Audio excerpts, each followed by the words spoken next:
Hello again and welcome back to my channel, foodies. How are you all doing? I hope great and perfect. Awesome. Today I will be teaching you how I make my meat pie.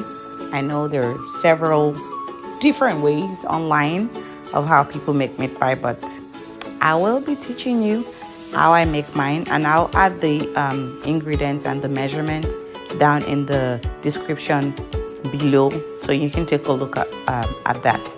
But again, to tell you this, meat pie is not for the faint-hearted, but is one of the most enjoyable snack out there, especially as a Nigerian. We love our meat pie. All right, come on this journey with me. Let's go. And if you're just watching for the first time or you're not subscribed yet, please go subscribe, like, share. You know what to do. You use the comment box. Comment, let me know what you think. Let me know how often and how well you make meat pie. All right, first of all, in a pot you pour in your minced meat or minced beef, add in water and let that cook. While that is going on, you're prepping the dough. Right, for the dough you need your flour, you need your baking powder, you need, I add sugar, but it's optional. You can take that out if you don't want. But I love for my crust to be a teeny weeny bit sweet. But if you don't like that, you can omit. Totally your choice. Omit the sugar. You need nutmeg and butter, of course, and of course water as well. Because I had a mixer, I used the mixer. If you don't have one, you can use your hand to knead the dough as well. That's totally okay. But in the mixing bowl, I poured in my dry ingredients, which are my flour, my baking powder, my nutmeg, and then my sugar. I mixed it in, and salt, a pinch of salt. Mixed it in together thoroughly, and then ensure that your butter is soft enough.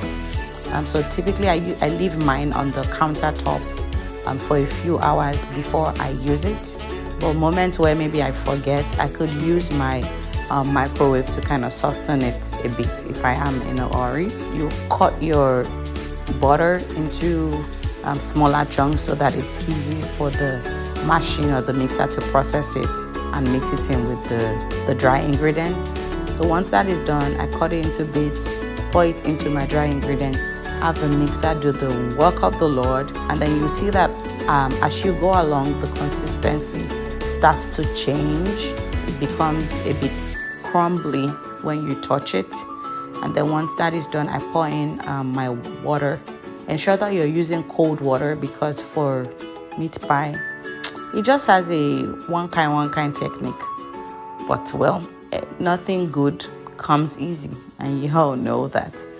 So just pour in your cold water, let the machine continue to do its work until it has formed thoroughly stuck together dough. I don't know how to explain it, but until the dough is formed, you can still use your hand to knead if you want, if you feel like the consistency is not there yet. But ensure that you're pouring in the water in small measures so that it doesn't become overly soft where it starts to tear apart.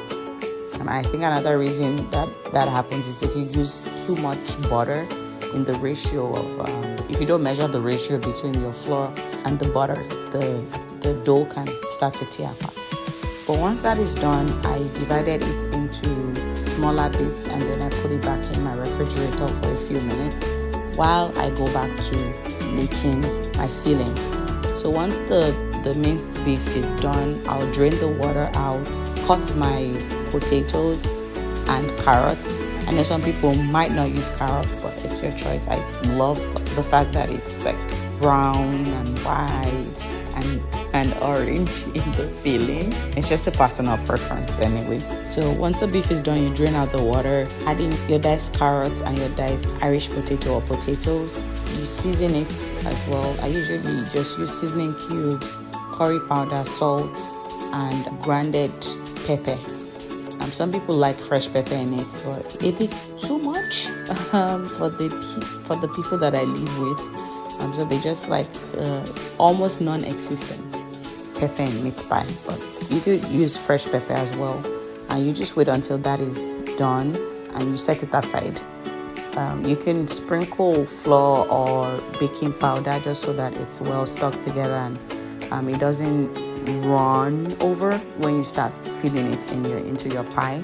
Set that aside until it's cool, and then next to the moment where we start to knead. So I typically, of course, you need your rolling pin, you need flour just so that you can flour the table or the surface that you'll be using, and then just use a bigger circle shaped container, and then depending on the shape that you want. But I just love my old-fashioned meat pie. I used a bigger bowl to be able to cut it out once I knead it and spread it. Make sure that it's not too thick, at the same time not too light, but spread it out on the surface. Use your rolling pin to stretch out the edges, and then just use the bowl to cut it out in the shape that you want. And once that is done, I always just use my rolling pin as well to still stretch it out a little bit, and then place it on the size of the pie cutter or the pie mold that I use. And once that is done, I'm adding just a spoon or a spoon and a half of my filling. Ensure that it's not too full so that it doesn't open up anywhere. And once that is done, you place it neatly on your baking sheet. You repeat the process continuously until all of your dough is done or out, vice versa with your filling, and then you're ready to bake. I baked this for about 45-50 minutes.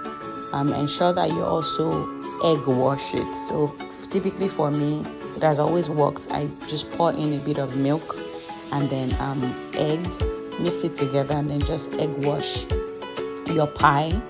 But let me know if you'll be trying this. I'll be here waiting for your comment. Until next time, bye bye.